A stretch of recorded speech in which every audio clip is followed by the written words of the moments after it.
Hey everybody, welcome into another edition of Make Every Second Count Live with me, your host and international award-winning Make Every Second Count speaker, Jeff Marconette Jr.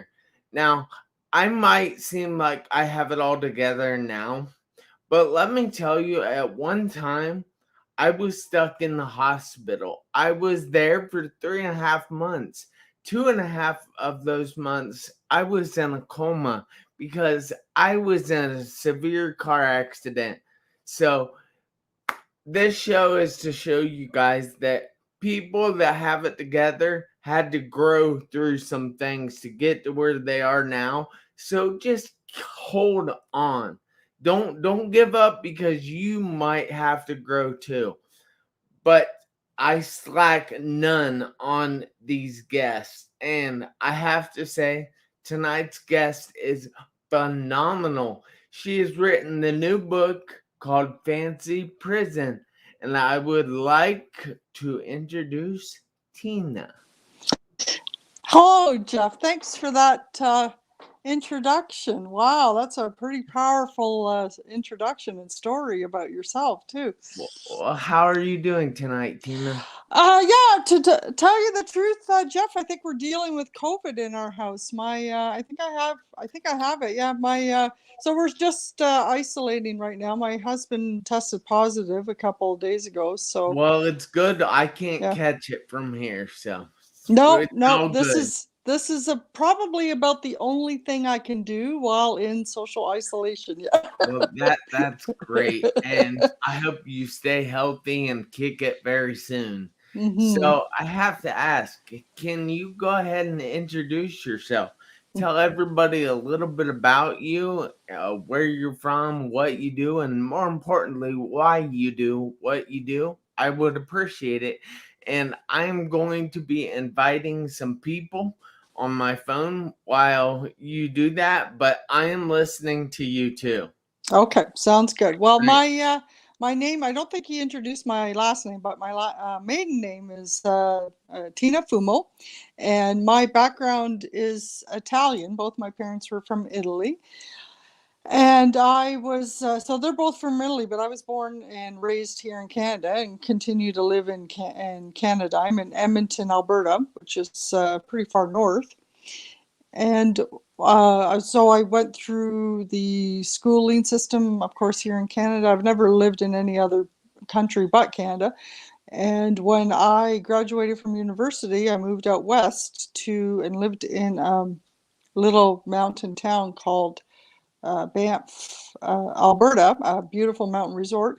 Lived there for about 30 years, and I had a baby girl, and she grew up, and she moved to the neighboring province of British Columbia when she gave birth to her baby girl, and so that begins the story of Fancy Prison, calling BS on the child welfare industry, which is a book that I wrote during the pandemic. I actually won a publishing prize during the pandemic, Wow. so it was something productive that ended up coming out of losing my job and See, you there's a know. good side to hmm everything that's bad. It's called reframing. I am learning about this right now. hmm So look at the bright side. Well, you don't have to look at the bright side, but you have to be able to see what came out of that negative situation.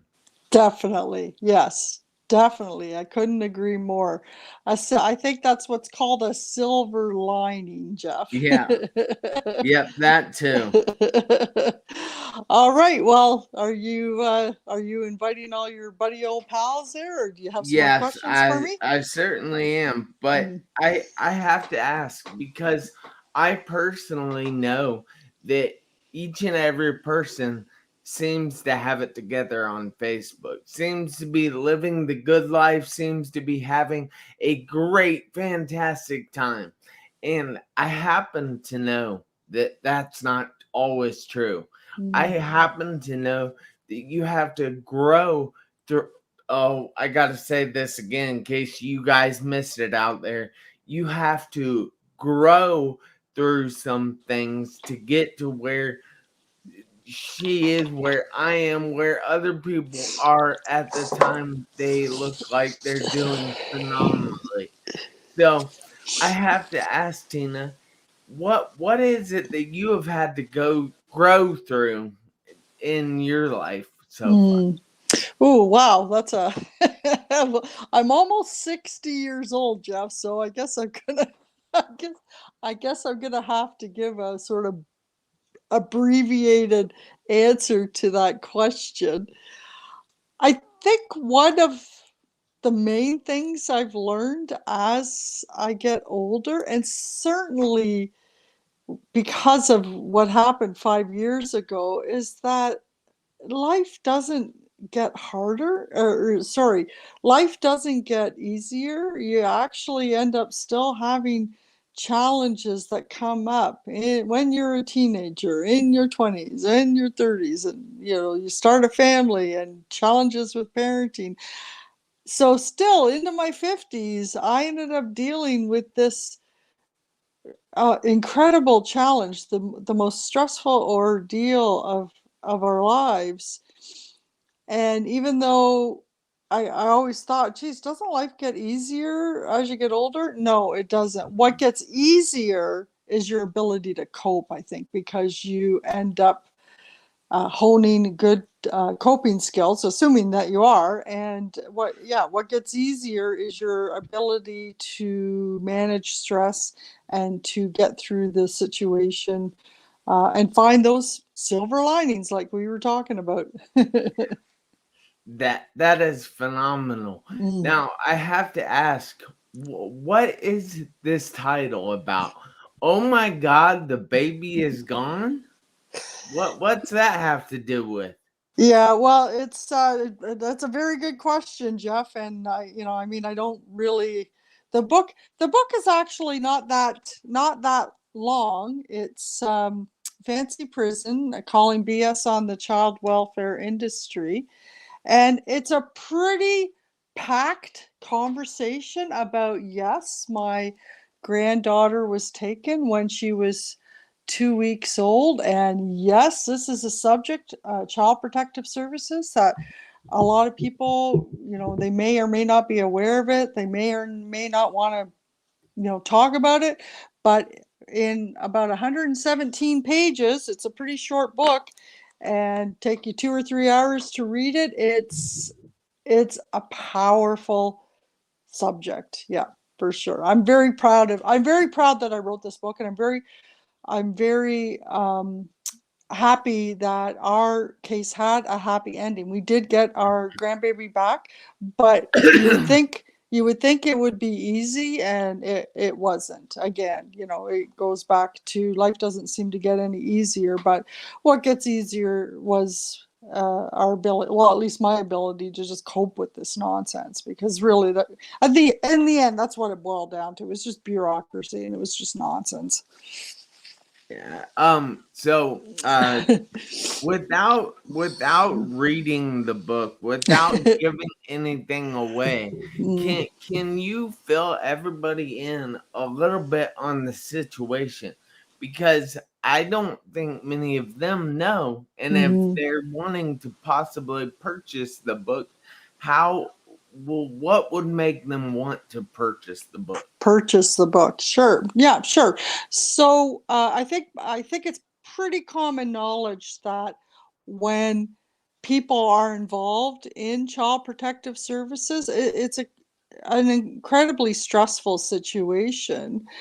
And so one of the things I would like to say to people is that just because child protective services is involved in your case, like say you're a parent and somebody calls on you, just because you're involved with them doesn't mean they have reason to do so. Okay, and I have a lot of issue with that, and it would take me too long to.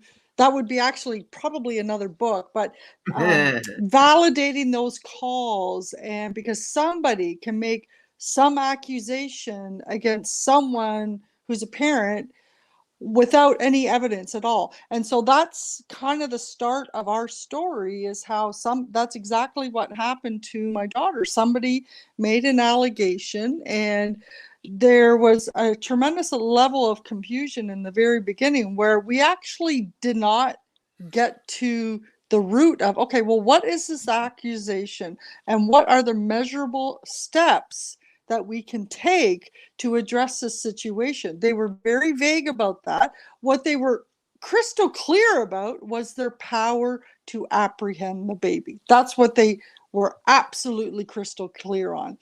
And even though we had evidence to exonerate my daughter, because the claim was that she was a meth head, and she had they had gotten a signature from her. They went into her medical records and got her urine. We suspect, anyway. Again, they don't give very clear answers to anything, but we had gotten they had gotten the urine test from her pregnancy and tested for meth. They came back clean.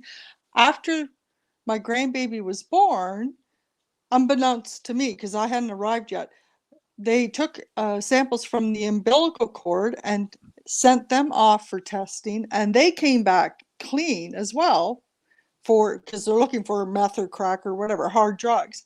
And my daughter was telling the social workers, look, I don't touch meth. I never have, I never will. I don't understand what you're looking for. So by then the baby was I got a phone call from our friend who became our biggest advocate, Suzanne, when the baby was 10 days old. And she basically said, Tina, drop your life now. Okay, now's the time to come here in an absolute 100% preventative capacity, because it is a lot easier to prevent the baby from going into foster care than it is trying to get her out. And I was like so confused, like, why going into foster care? But that's what I did. I dropped my life, got there when the baby was 12 days old.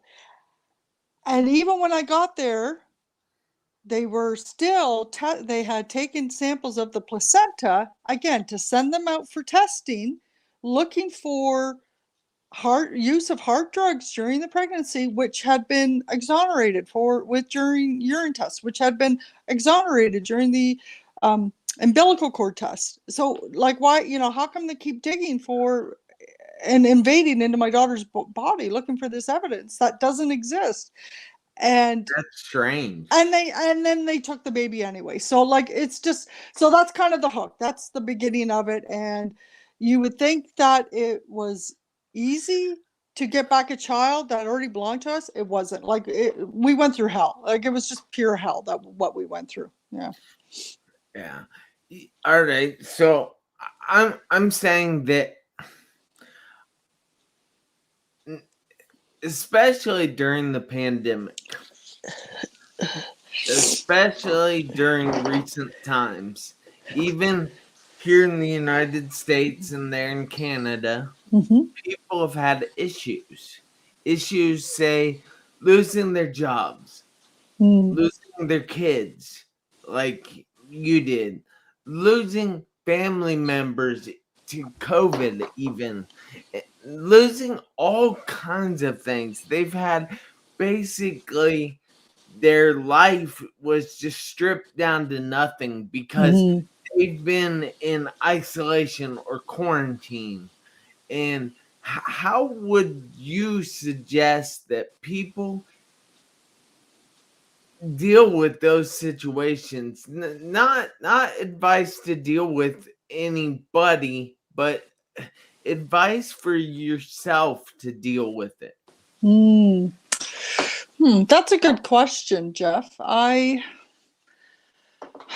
I don't, yeah, I think it's really, humans, we're social beings. So there's nothing, I think, from the past 2 years that have made very much sense to anybody, because we are just naturally, we need social contact. So I think the isolation has different effects on different people. And I do, in the conclusion of my book, I do call some of these ask some of these questions about uh, politicians who make the mandates, but then they don't even follow their mandates. And I use the examples of, how I think not this past Christmas, but the Christmas 2020, how in our province, the premier right before Christmas sort of, put down another mandate where, like, no, and I question how they even came up with these numbers all the time. There's just didn't seem to be um, very much explanation of questions to be asked. It was just more the, okay, well, we have the power to do it, so we're going to do it kind of thing. So anyway, back in 2020, the premier here sort of canceled Christmas. He was like, I call him the Grinch in my book. And then Is after he green? Christmas,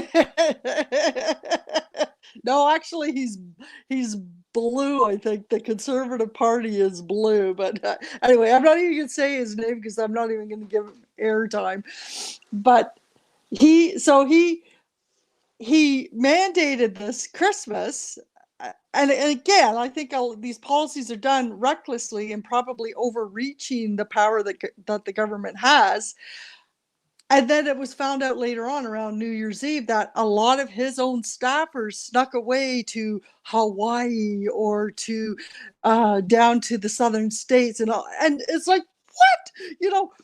All that. So anyway, all of us had to sort of cancel Christmas in our family traditions, and yet these politicians thought they could sneak off and to whatever destinations. And one of them had the audacity, I'm sure more than one, but one had the audacity to sort of post that the rum and eggnog beside the fireplace, wishing his constituents a Merry Christmas, with the appearance that he was here in Canada, having Christmas by the fireside. Meanwhile, he was like in some, I don't know, Caribbean island or whatever when this video came out. So needless to say, Canadians were pissed, when they found out what these two-faced politicians had done. Yeah. Anyway, so it looks like, That is crazy. yeah, are you getting some questions from your audience there, Jeff, or what's Uh, popping up um, there?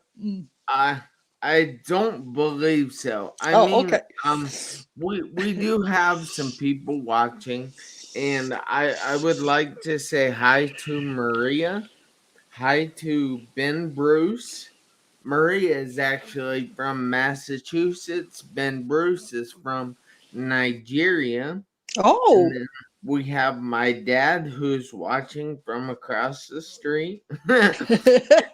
And then we have Dean Fairchild, we have Ashley, we have Ariel, we have Mr. Darner, who is my homeroom teacher from 8th grade. And then we have Danielle Gephardt, and yeah, Maria said hey again. So Hi. it's good to see you, Maria, and I hope you Hi, had a Maria. fantastic day. All right. So I know we talked a little about your book. How can people get a hold of their book if they want to?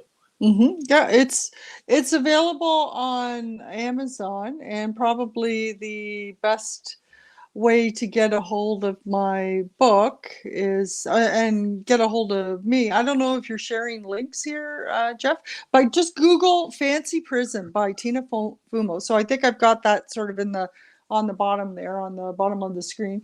But Yeah, be you do. specific, yeah, be specific and put my name in there. Don't Google just Fancy Prison, because you'll end up with a bunch of white collar criminals, doing country club prison sentences. Yeah, that's not what my book is about. It's Fancy Prison, calling BS on the child welfare industry. So Google Fancy Prison by Tina Fumo, and the link for Amazon comes up.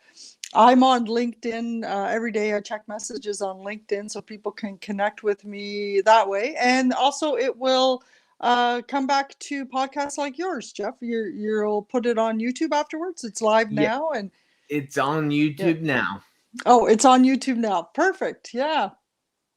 Hi, Yeah. YouTube. So it's actually on Facebook. on LinkedIn and on YouTube simultaneously. Oh, So perfect. Yeah. we're up all over the place. Yeah, I use those pretty much every day.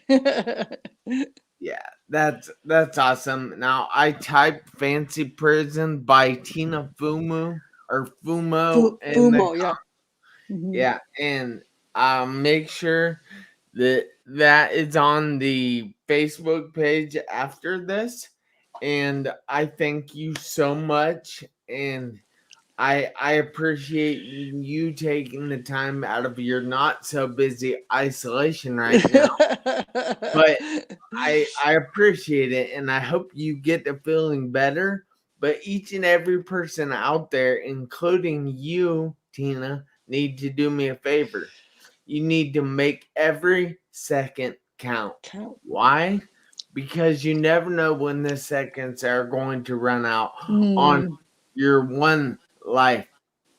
Guys, I thank you so much for watching, and I ask you if you would please share this episode out, invite people to watch it, and we will see you next Tuesday, 7 p.m. Eastern Time. And until then, peace.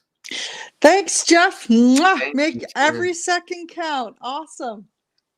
Thank you.